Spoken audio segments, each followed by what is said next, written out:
Hello student, good morning to everyone.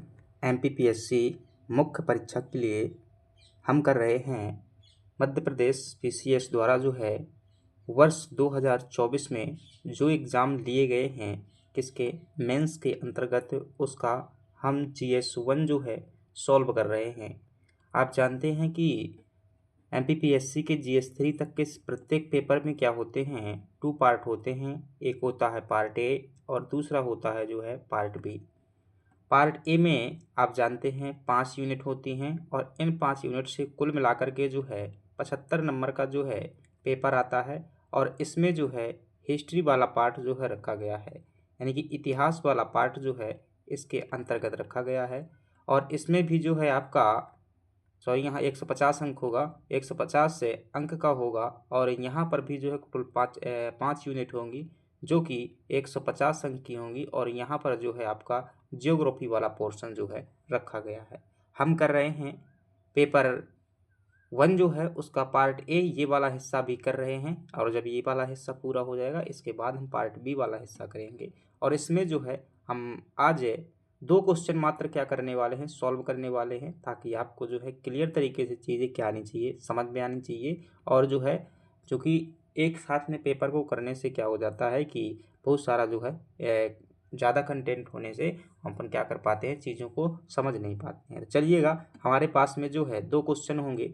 एक जो है आपका नंदीवर्मन शैली है और एक क्वेश्चन है आपका प्लासी और बक्सर का युद्ध है।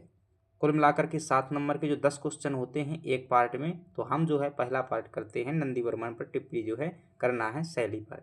अब एक बात को गौर कीजिएगा, मैंने जो है जब आंसर राइटिंग के दौरान आपको क्वेश्चन देता हूं तो विशेष तौर से ज़्यादातर क्वेश्चन आपको कैसे देता हूं, मूल्यांकन वाले प्रश्न देता हूं, मूल्यांकन वाले प्रश्न देता हूं।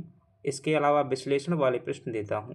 और परंतु ये जो है एमपीपीएससी में आपको 2 से 3 प्रश्न जो है देखने को मिलेंगे, ज़्यादा प्रश्न नहीं आते हैं। ये क्या होते हैं, कठिन स्तर के जो है प्रश्न होते हैं। यदि आप कठिन स्तर का जो है आंसर राइटिंग सीख लेते हैं और टिप्पणी का देखिएगा, टिप्पणी वाला प्रश्न या शॉर्ट नोट लिखिएगा या प्रकाश डालिएगा या वर्णन कीजिएगा, विशेषताएं लिखिएगा, सबसे आसान प्रश्नों में से एक होता है। अब इसके अंतर्गत आप क्या कर सकते हैं, खुला प्रश्न है, आप इसमें जो है कुछ भी डाल सकते हैं, क्योंकि उसके बारे में आपको क्या करना है, टिप्पणी करना है। यानी कि जो भी बेस्ट पॉइंट आपको लगे वो क्या कर सकते हैं, इंक्लूड करते हैं। लेकिन मूल्यांकन वगैरह में जो क्या हो जाता है, थोड़ा सा उत्तर की दिशा जो क्या हो जाती है, समान उत्तर से स्पेशलिस्ट हो जाती है, यानी विशेष हो जाता है। और उसमें जो है आपको एक्स्ट्रा दिमाग जो है लगाना पड़ता है। लेकिन यहाँ पर जो है एक्स्ट्रा दिमाग लगाने की जरूरत नहीं, सीधा कंटेंट याद कीजिएगा और लिख दीजिएगा। इसमें सिंपल सा आता है, आपका जो है एक लाइन में क्या कीजिएगा, परिचय दीजिएगा, देन इसके बाद कंटेंट दे दीजिएगा। निष्कर्ष की भी जो है टिप्पणी में बहुत ज़्यादा ज़रूरत नहीं होती है। लेकिन अगर इंग्लिश वर्जन टिप्पणी या क्या है, नोट की जगह पर कमेंट है, तब जो है आपको क्या करना होगा, वो प्रश्न जो है कठिन स्तर का होता है, ध्यान रखिएगा। कमेंट का मतलब क्या होता है, पूरी बात सुनने के बाद में, आपने यूट्यूब में कभी कमेंट किया हुआ है, पूरी क्लास देखेंगे, जैसे मेरी ही क्लास देखेंगे तो अंत में आप कमेंट करेंगे सर बहुत घटिया क्लास है, या फिर कमेंट करेंगे सर बहुत अच्छी क्लास है। तो आपने पूरी क्लास का जो है सारांश क्या कर दिया, कमेंट में मात्र जो है एक शब्द में लिख दिया। तो अगर आपका प्रश्न जो है ऐसा लिखा हुआ है कि right a comment on the Nandivarman style, अगर कमेंट करना है यहाँ पर तो सकारात्मक और नकारात्मक जो है दोनों चीज़ें क्या हो जाएंगी, आ जाएंगी। कमेंट में यही होता है, अच्छी बातें बतानी होती हैं आपको, बुरी बातें बतानी होती हैं। तो इंग्लिश वर्जन ज़रूर एक बार देख लिया करिएगा कि शॉर्ट नोट पूछ रहा है, नोट पूछ रहा है तो बेसिक क्वेश्चन है, आपको दो कोई दिक्कत नहीं है, आप जो है ढल दीजिएगा। इसमें निष्कर्ष की भी जरूरत नहीं होती है। अगर दे देते हैं तो एग्जामिनर जो है थोड़ा सा और अच्छा मान लेता है, अन्यथा जो है क्या कर सकते हैं, बहुत ज़्यादा इसकी जो है नीड नहीं होती। जैसे 2 चीज़ें होती है ना, एक होता है मतलब बॉक्स तो दिया होता है लिखने के लिए, लेकिन किसी किसी में स्टार लगा होता है, और जैसे स्टार में जो होता है उसमें जो है अनिवार्य होता है वो देना। तो यहाँ पर निष्कर्ष जो है स्टार नहीं है, निष्कर्ष का ऑप्शन है, आप दे सकते हैं, गलत नहीं होगा।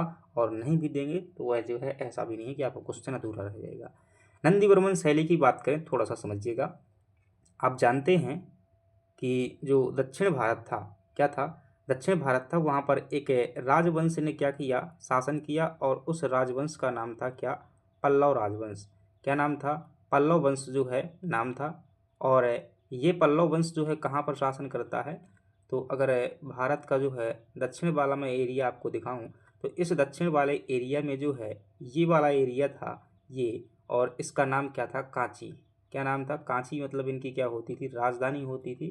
तो यहाँ पर जो है कांची में क्या किया है, पल्लव वंश ने जो है 7वीं शताब्दी में जो है 630 के आसपास क्या करते हैं, अपने शासन की जो है शुरुआत करते हैं। सिंह विष्णु द्वारा जो है क्या किया गया था। अब देखिएगा, अगर ध्यान से देखेंगे तो अभी आपने 2 मार्कर सॉल्व किया हुआ था, प्राचीन भारत में जो है 2 मार्कर सॉल्व किया था, और उसमें एक क्वेश्चन आया हुआ था 2 मार्कर में, सिंह विष्णु। हम कल की क्लास में उसे ही क्या कर चुके हैं, सॉल्व कर चुके हैं।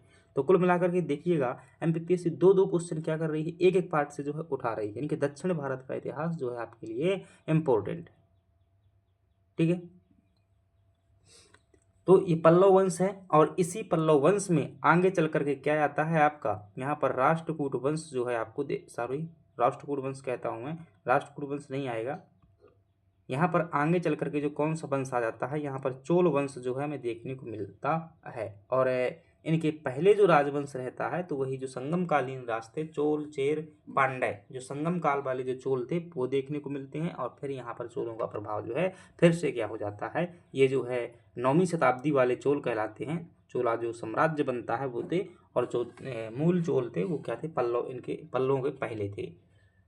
अब इनके समय पर जो है, किनके समय पर, पल्लवों के समय पर स्थापत्य के क्षेत्र में क्या हुआ, सबसे मतलब एक कह सकते हैं कि स्थापत्य जो है, या कह सकते हैं कि मंदिर के संदर्भ में, खासतौर से मंदिर स्थापत्य के संदर्भ में जो परंपरा चली वो क्या है, इनकी समय समय पर जो है विकसित हुई। और इनमें अगर देखेंगे तो मुख्यतः आपको 4 स्थापत्य देखने को मिलेंगी।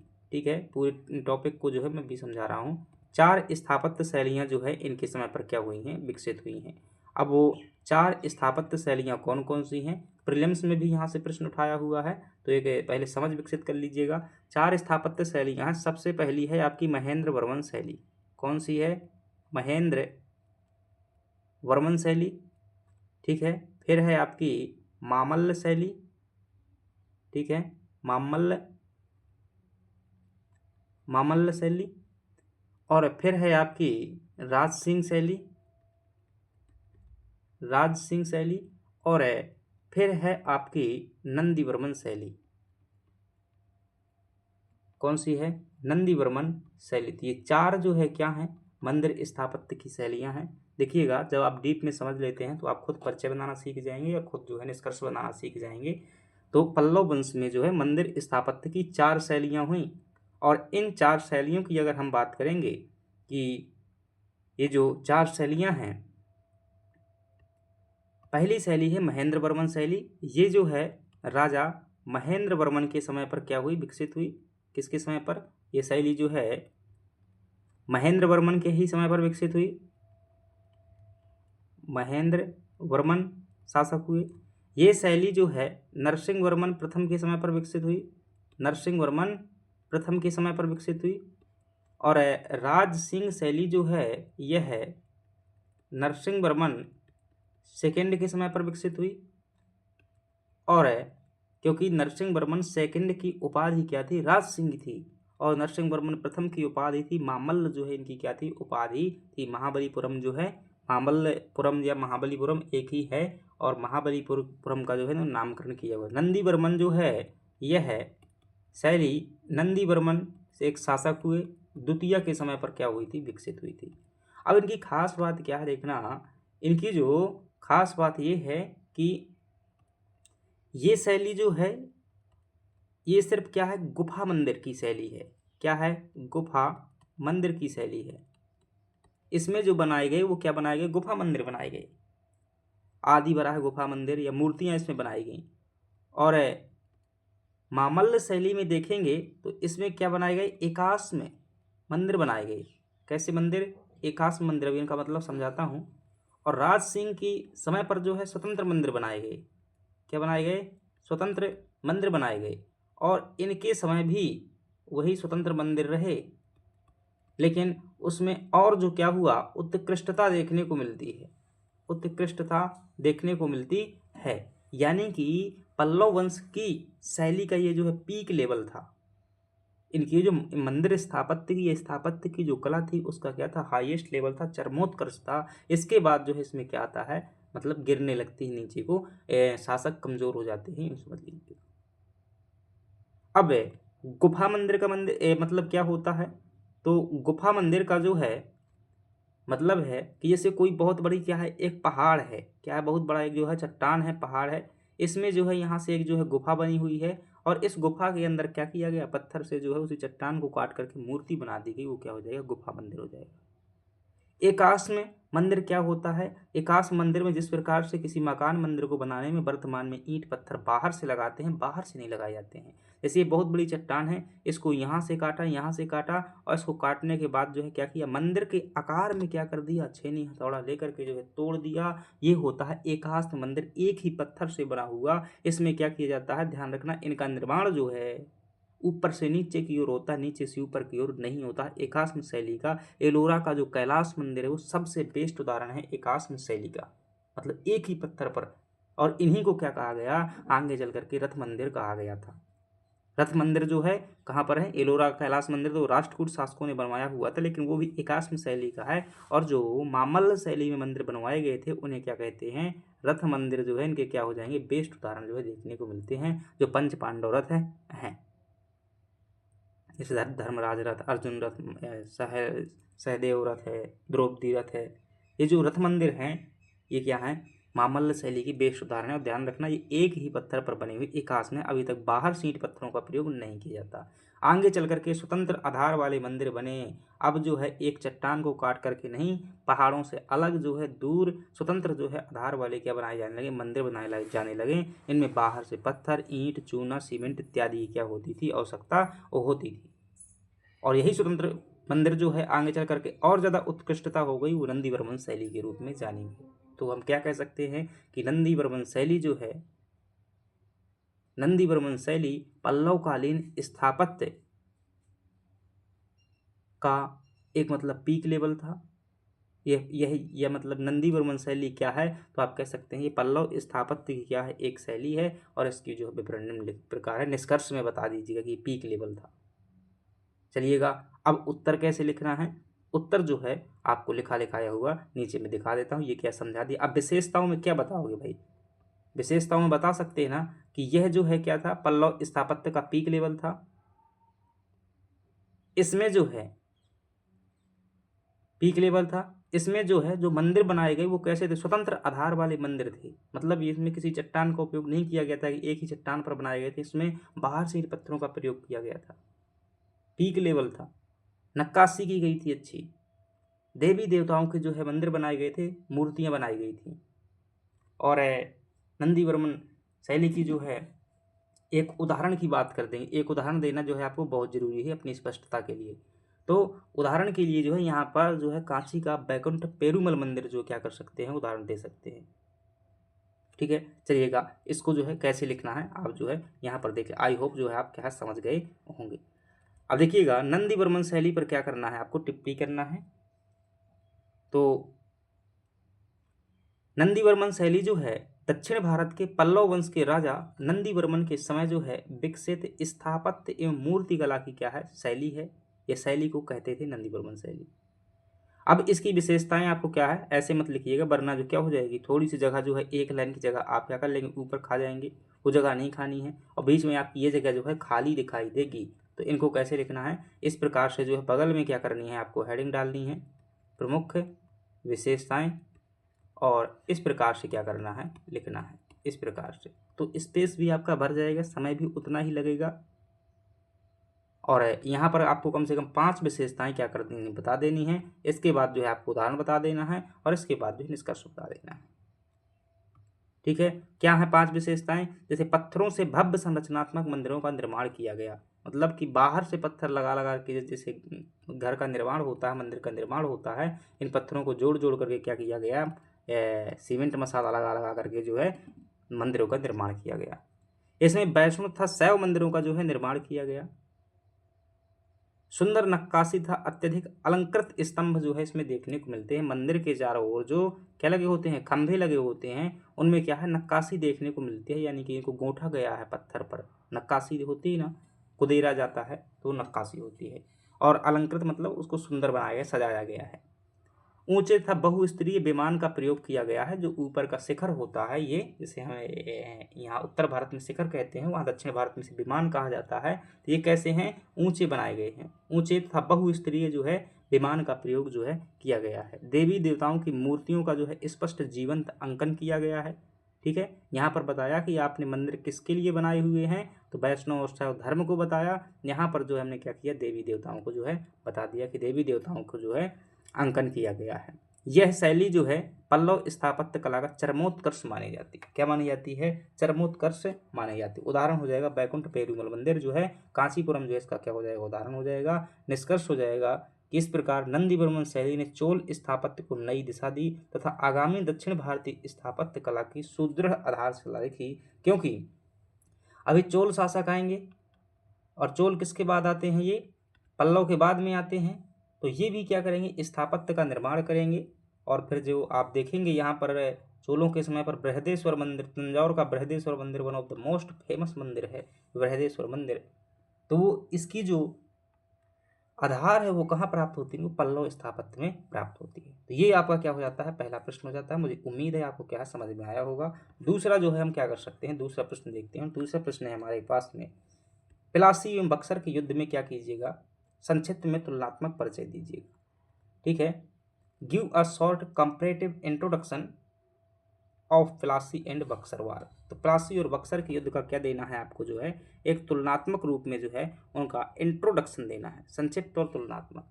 अब देखिएगा, अगर मैं पैराग्राफ में चीज़ें बताता हूँ तो आप ज़्यादा नंबर यहाँ पर प्राप्त नहीं कर सकते। अधिकतम आपकी 3 या 3.5 में जो है गाड़ी चली जाएगी, अगर आप क्या करते हैं, पैराग्राफ में बताते हैं। क्योंकि पैराग्राफ में बताएंगे कि चाहे लिख कर देख लीजिएगा, आप उतना कंटेंट नहीं दे पाएंगे। दोनों को आपको कम से कम क्या करना है, 5-5 जानकारी दोनों युद्ध की जो है क्या करना है, देना है। ठीक है, अब 5-5 जानकारी दोनों युद्धों की देते हैं, साथ ही जो है आप 2 लाइन जो क्या कर लेते हैं, परिचय में उपयोग कर लेते हैं, और बाद में जो है 2 लाइन जो क्या कर लेते हैं, निष्कर्ष में उपयोग कर लेते हैं। और ऐसा तो नहीं है कि यहाँ तक आपने परिचय लिखा फिर यहीं से भी जो लिख देंगे, फिर ऐसे में क्या हो जाता है, थोड़ा सा मतलब साफ कम हो जाता है। साफ भी जरूरी होता है। अच्छा जो प्रेजेंटेशन हर किसी को अच्छा लगता है, चाहे अच्छे कपड़े हो, चाहे अच्छा खाना हो, चाहे अच्छा जो है दिखावा हो, चाहे अच्छा घर हो, या फिर अच्छी आंसर राइटिंग हो। तो थोड़ा सा हमें क्या करनी है, सफाई भी रखनी है। कितनी भी मूल्यवान चीज़ें अगर घर में रखी हों, अगर वो सुडौल से नहीं रखी होंगी तो घर क्या लगता है, गंदा लगता है। तो हमें क्या रखना है, एक व्यवस्थित तरीके से जो है रखना है, ताकि जो है राइटिंग स्किल भी जो है प्रभावित ना हो। तो क्या लिख सकते हैं, सबसे इस जो है प्रश्न को लिखने का तरीका होगा। सबसे पहले आपका क्या आएगा, इसमें जो है परिचय आएगा। क्या आएगा, परिचय आएगा। परिचय के बाद में जो है आपका सबसे अंत जो होगा, इसमें क्या होगा, निष्कर्ष के साथ में जो क्या होगा, इसका अंत होगा। ठीक है, अब एक जो है बीच में आपकी क्या बनेगी, यहाँ पर टेबल बनेगी। क्या बनेगी, एक जो है आपको यहाँ पर क्या करनी है, टेबल जो है क्रिएट करना है। ठीक है, यहाँ पर आप क्या करेंगे, एक जो है टेबल क्रिएट करेंगे। इस प्रकार से जो है आपको क्या करनी है, टेबल बनानी है। कंटेंट जो है आपको टेबल के अंदर ही लिखना है, वरना वैसे में जो है आप लिख नहीं पाएंगे। ऐसे में ज़्यादा जो जानकारी आप दे पाएंगे। ठीक है, एक बॉक्स आपका यहाँ पर होगा और 2 बॉक्स जो है आपके कहाँ होंगे, यहाँ पर होंगे। इसी प्रकार से टेबल में आपको क्या करना है, उत्तर देना है। और इसके अंदर जो है आपको क्या लिखना है, यहाँ पर जो है तुलना के जो है आधार बिंदु लिखना है। यहाँ पर जो है आपको क्या लिखना है, प्लासी का युद्ध लिखना है। और यहाँ पर क्या लिखना है, आपको जो है बक्सर का युद्ध लिखना है। अब देखिएगा मेरे पास में कितनी लाइनें हैं, मतलब कि 1 लाइन है, 2 लाइन है, 3 लाइन है, 4 लाइन है, 5 लाइन है, 6 लाइन है। वैसे चाहूँ तो 6 जानकारी दे सकता हूँ मैं। चलिएगा देखते हैं क्या क्या बन सकते हैं। तो अब इसमें जो है आपको वो पॉइंट देना है कि जो सीधे सीधे इतने में आ जाए। इसीलिए कहता हूँ कि बड़ी लाइन को जो है एक छोटे कीवर्ड में लिखना सीखिए, क्योंकि जब ऐसा प्रश्न आता है तो यहाँ पर जो है बड़ी भाषा नहीं काम आती है। और फिर बड़ी भाषा को सोचने में वहाँ पर आप जो क्या करते हैं, या तो क्या कर देंगे, यहाँ पर गोद देंगे छोटे छोटे अक्षरों से, लेकिन वो गोदने में भी समय लगेगा ना, छोटे अक्षर बनाने में। अगर आपके पास में पूरी लाइन को एक शब्द में कहने की ताकत है तो यकीन मानिएगा यही आपकी वो मेंस की ताकत है। इस ताकत को जो है बनाइएगा। और ये कैसे बनेगी, ये जो है आपका जब बेसिक चीज़ें क्लियर हो जाएंगी तब आप जो है सोचना शुरू कर देंगे कि ऐसा कैसे हो सकता है। देखिएगा, सबसे पहली बात क्या कर सकते हैं हम, एक पॉइंट बता सकते हैं कि समय बता सकते हैं, दूसरा पॉइंट जो है स्थान बता सकते हैं, तीसरा पॉइंट जो है शासक बता सकते हैं कि बंगाल का शासक जो है कौन था प्लासी के युद्ध के समय और बक्सर के युद्ध के समय। और चौथा पॉइंट जो बता सकते हैं, कंपनी का जो है सेनापति बता सकते हैं। कंपनी का मतलब कंपनी की तरफ से दोनों में सेनापति क्या कौन था। और अगली बात जो आप बता सकते हैं वो ये हो सकता है कि इसका परिणाम बता दीजिएगा। परिणाम 2 लाइनों में बता देना, ठीक है। परिणाम जो है बता देना 2 लाइनों में अंत में। अब इसमें जो है समय बताएंगे। यहाँ पर जो है अगर मैं सही हूँ तो 23 जून 1757 को क्या हुआ था, प्लासी का युद्ध हुआ था। और यह जो है 22 अक्टूबर 1764 को क्या हुआ था, बक्सर का युद्ध हुआ था। और ये जो है आपका कहाँ पर हुआ था, नादिया ज़िले में हुआ था। बंगाल का जो है नादिया ज़िला था, नादिया ज़िला जो है बंगाल में हुआ था। ये प्लासी के मैदान में हुआ था। और ये जो हुआ था कहाँ पर हुआ था, बक्सर में हुआ था, जो कि कहाँ पर पड़ता है, बिहार में पड़ता है। बक्सर बिहार में हुआ था। इस समय जो शासक थे, इनके समय पर जो शासक थे तो बंगाल के नवाब कौन थे, सिराजुद्दौला जो है, सिराजुद्दौला बंगाल के नवाब थे। और इस समय पर जो शासक थे वैसे देखा जाए तो मीर कासिम थे, जिन्हें हालांकि बाद में क्या कर दिया गया, हटा दिया गया। तो आप जो है मीर कासिम ने ही क्या किया था, विद्रोह किया था। तो बता सकते हैं कि मीर कासिम, हालांकि उन्होंने हटा करके जो क्या कर दिया था, अंग्रेजों ने पहले मीर कासिम को क्या किया, हटाया, और उसकी जगह पर किसको बना दिया, मीर जाफ़र को जो है क्या बना दिया, शासक बना दिया। मीर जाफ़र को जो है शासक बना दिया। इसलिए मीर कासिम को हटाया तो मीर कासिम ने क्या किया, विद्रोह करने के लिए जो है तीनों का जो है क्या कर लिया, मतलब एक नेतृत्व कर लिया। तो मीर कासिम भी लिख सकते हैं, मीर जाफ़र भी लिख सकते हैं, मीन्स में इतनी बारीकियाँ जरूरी नहीं। चलिएगा, मीर जाफ़र लिख लीजिएगा, ज़्यादा उचित हो जाएगा, ठीक है। तो ये हटा दीजिएगा, मीर जाफ़र जो है ठीक हो जाएगा। और कंपनी का सेनापति कौन था यहाँ पर, तो कंपनी का सेनापति आप देखेंगे तो प्लासी के युद्ध के समय कंपनी का सेनापति कौन था, क्लाइव था। और बक्सर के युद्ध के समय पर जो है कौन था, हेक्टर मुनरो जो है क्या हो जाएगा, सेनापति हो जाएगा। अब आपके पास मेरी जगह है तो आप संगठन बता सकते हैं। मैंने ये नहीं बताया कि मतलब नेता कौन था, ये भी बता सकते हैं कि युद्ध का प्रमुख नेता कौन था। प्लासी के युद्ध के समय पर भारतीय नेता की बात करेंगे, सिराजुद्दौला हो जाएंगे। और या यूं कह सकते हैं पक्ष कौन थे, पक्ष आप बता सकते हैं, पक्ष कौन कौन पक्ष थे। तो आप कहेंगे कि यहाँ पर जो है बंगाल राज्य वर्सेस जो है ब्रिटिश कंपनी, ऐसा भी लिख सकते हैं। ब्रिटिश ईस्ट इंडिया कंपनी भी लिख सकते हैं, लेकिन उसमें जो इतनी जगह नहीं है हमारे पास में, तो क्या लिख देंगे, ब्रिटिश कंपनी। शब्दों को जो वो शब्द यूज करना होता है जो हमारे स्पेस में क्या लगे, अनुकूल लगे। तो ब्रिटिश कंपनी लिख सकते हैं पक्ष में, और बंगाल। और यहाँ पर लिख सकते हैं कि ब्रिटिश कंपनी वर्सेस देसी राज्य संगठन, देसी संगठन लिख दीजिएगा। अब अगर आपके पास में जगह हो तो कोष्टक में लिख दीजिएगा, अवध, बंगाल और मुगल बादशाह, इन 3 लोग थे बक्सर के युद्ध में देसी संगठन में, और एक तरफ क्या थे, अंग्रेज थे। इसका परिणाम निकल करके क्या आया कि इसमें जो है जो प्लासी था, यानी कि सॉरी जो बंगाल राज्य था, कौन था, जो बंगाल राज्य था, उसकी संप्रभुता क्या हो गई, संप्रभुता जो है खत्म हो गई। संप्रभुता का मतलब जो खुद पर निर्णय लेने की क्षमता थी वो खत्म हो गई। अब किसका प्रभाव हो गया, अंग्रेजों का प्रभाव हो गया, क्योंकि वो अपने शासक वहाँ पर बैठाने लगे।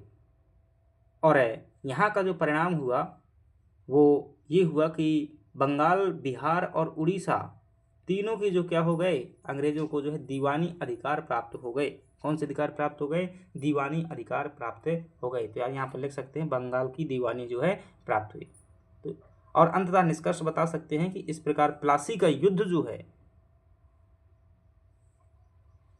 जहां एक प्लासी का युद्ध क्या था, पूर्व नियोजित प्लान था जिसमें जीत निश्चित थी, लेकिन बक्सर के युद्ध ने जो क्या कर दिया, ब्रिटिश ईस्ट इंडिया कंपनी की भारत में नींव रख दी है। बक्सर का युद्ध वो युद्ध था जिसने अंग्रेजों की वास्तविक श्रेष्ठता क्या की, साबित की। अब चलिए एक फॉर्मेट के रूप में देख लेते हैं जो कैसा लिखा हुआ है हमने। तो ये जो है क्या हो जाएगा, प्लासी का युद्ध जो है, यहाँ पर चीज़ें लिखी हुई हैं, ये देखेंगे आप। संक्षिप्त में जो लिखा, प्लासी तथा परिचय देखिएगा। प्लासी तथा बक्सर के युद्ध दोनों ही ब्रिटिश ईस्ट इंडिया कंपनी के साम्राज्य विस्तार का परिणाम थे। इन दोनों युद्धों का संक्षिप्त तुलनात्मक विवरण जो है निम्नलिखित है। अब वही चीज़ें हैं जो अपन ने क्या किया है, एक एक समझी हुई है। यहाँ पर क्या लिखा हुआ है, समय लिखा हुआ है 23 जून 1757, 22-23 अक्टूबर 1764। पक्ष जो हैं बंगाल के नवाब और ब्रिटिश कंपनी, और यहाँ पर पक्ष हो जाएंगे देसी राज्यों का संगठन बनाम ब्रिटिश कंपनी। अब जो जगह हो तो आप लिख दीजिएगा कोष्टक में मुगल सम्राट, अवध का नवाब और बंगाल का नवाब। बंगाल का शासक कौन था, तो यहाँ पर सिराजुद्दौला था। यहाँ पर आप क्या कर सकते हैं, मीर जाफर का नाम जो है लिख सकते हैं, मीर जाफर। ब्रिटिश कमांडर कौन था, तो आप कहेंगे यहाँ पर जो ब्रिटिश सेनापति है कमांडर क्लाइव था 1757 में, और जो इधर जो है हेक्टर मुनरो था बक्सर के युद्ध में। और परिणाम के रूप में बता सकते हैं बंगाल की संप्रभुता इसमें समाप्त हुई। बस इतना लिख दीजिएगा, अगर जगह नहीं है तो हटा दीजिएगा, कोई दिक्कत नहीं है। बंगाल की संप्रभुता क्या हुई, समाप्त हुई। और यहाँ पर जो है बंगाल, बिहार, उड़ीसा की दीवानी अधिकार अंग्रेजों को मिले। तो ये जो क्या हो जाएगा फिर निष्कर्ष। अतः प्लासी का युद्ध है, जहाँ अंग्रेजों की पूर्व नियोजित षड्यंत्रकारी योजना थी, वहीं बक्सर की विजय जो है भारत में अंग्रेजों की वास्तविक एवं सैन्य राजनीतिक विजय थी।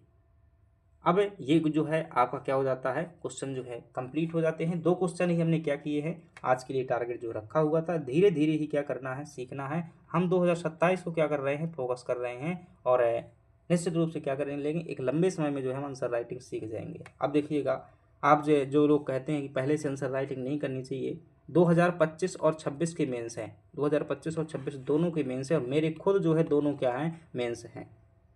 लेकिन उनकी हालत क्या है ये पूछिएगा 25 वालों से, 26 वालों से।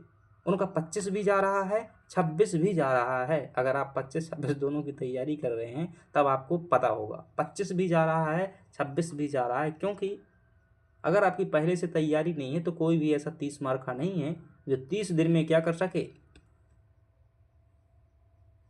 MPPSC का सिलेबस रिवीजन कर सके। क्योंकि ऑलरेडी यहाँ पर कम से कम 50 यूनिट है। 4 पेपर में 40 यूनिट तो हो जाती हैं, प्लस में जो है हिंदी हो जाता है, प्लस में आपका निबंध हो जाता है, तो कुल मिलाकर लगभग 50 यूनिट हैं। 30 दिन का समय है, लगभग 1.5 यूनिट से ज़्यादा आपको क्या करना है, डेली पढ़ना है। क्या करना है, पढ़ना नहीं है, याद करना है। अब यहाँ पर जो है ना तो किसी के पास में शॉर्ट नोट होते हैं। अगर शॉर्ट नोट बने हुए हैं तो हाँ हो सकता है कि भाई एक दिन में आप 1.5 यूनिट क्या कर लो, पढ़ लो, लेकिन किताब से तो संभव नहीं है। 1 यूनिट में जो है इतिहास रखा हुआ है, क्या आप इतिहास पढ़ लेंगे पूरा का पूरा एक दिन में, नहीं पढ़ पाएंगे। इसीलिए जो क्या होती है, शॉर्ट नोट की भी ज़रूरत होती है, क्या ताकि जो शॉर्ट टाइम में जो इनका रिविजन किया जा सके। तो टेंशन मत लीजिएगा, बस से आप जो है उस भगवान को समझिएगा जो भी आपका क्या हो, इष्ट देव हो, और कहिएगा कि प्रभु पार लगाना। ठीक है, आंसर राइटिंग कराइएगा, लिखाइएगा, हो जाएगा। अन्यथा जो है अब आप जो है इस वाले पर भी फोकस नहीं करेंगे। अगस्त सितंबर में ये करेंगे, नवंबर दिसंबर के बाद जो है 2 महीने बाद 3 महीने बाद फिर से प्रीलिम्स आ जाएगा, जनवरी में जो है प्रीलिम्स आ जाएगा। तो है इसको जो है टारगेट करिएगा, जो लोग मतलब मैं खुद जो है इसको टारगेट कर रहा हूँ, यहाँ पर मुझे समझदार होना चलिएगा। अब जो यही लिखा हुआ है, आप जो है इसका PDF कहाँ से प्राप्त कर लेंगे, टेलीग्राम में जो है इसका क्या कर दिया जाएगा, PDF कर दिया जाएगा। आप जो है आंसर राइटिंग की जो हमारी श्रृंखला होती है उसमें सबसे पहले आप उत्तर भेजा करिएगा, उसके बाद जो क्या करूँगा मैं ये PDF दे दूँगा। ठीक है, तो आप जो है बाद में क्या करेंगे, अपने आप को ऐड करेंगे, उसके बाद में ही क्लास आती है। और यदि आप PDF चाहते हैं तो या तो टेलीग्राम पर होना चाहिए आपको, या तो व्हाट्सअप ग्रुप में होना चाहिए। क्योंकि व्हाट्सअप ग्रुप क्या है, पैड है, आंसर राइटिंग वालों के लिए है। तो आप टेलीग्राम में क्या कर सकते हैं, पहुंच सकते हैं। अगर आप व्हाट्सअप पर जुड़ना चाहते हैं तो 9691113865 पर जो क्या कीजिएगा, मैसेज डालिएगा। चलिएगा, thank you very much. Video पसंद आया हो तो लाइक कीजिएगा और चैनल सब्सक्राइब कीजिएगा यदि MPPSC या किसी भी PCS की तैयारी करते हैं। Thank you.